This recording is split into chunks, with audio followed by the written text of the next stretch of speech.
YouTube. Today we have a chicken recipe that my family loves, and I am going to be telling you the simple recipe that I have just came up with in a few days. So the recipe is start with fresh chicken that you have washed already. I've soaked this in vinegar and water for about 30 minutes. I just cleaned it out and rinsed it off. So this is what I'm left with. Next, I'm going to go in with my grapeseed oil. And I'm going to pour the grapeseed oil on my chicken. Bye-bye. You know, enough to get it on there and get every piece coated. Give that a nice little shake-a-doop.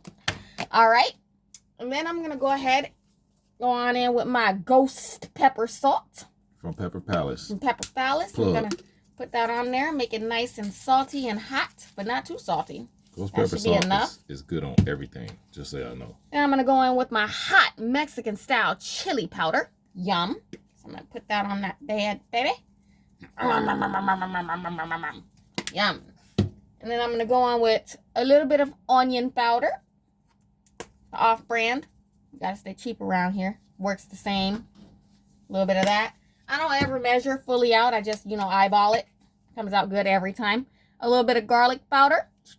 This one was $4. This one was quite expensive. Put that on there. Oh, whoa. Got a little bit on the floor. That's all right. And then I'm going to go in this big ass spoon. I'm going to mix everything together, mix it around. Now, based off what I learned from her, because I'm not a chef, the reason why she put the grapeseed oil is so the seasoning will stick. Oh, yes. Let's teach my husband a little bit. You see it's looking all sticklish. I can smell that. It smells good, don't it, baby? Oh, shit, Rick Ross. Okay, so we've got Jose. You know he love chicken.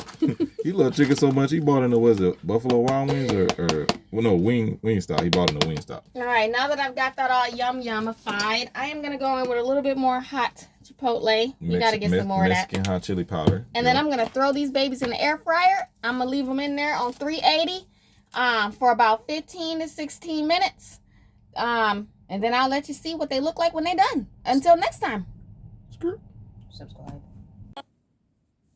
All right, y'all. I just took these out of the air fryer. And they had a little juice on the bottom. And this is the finished product.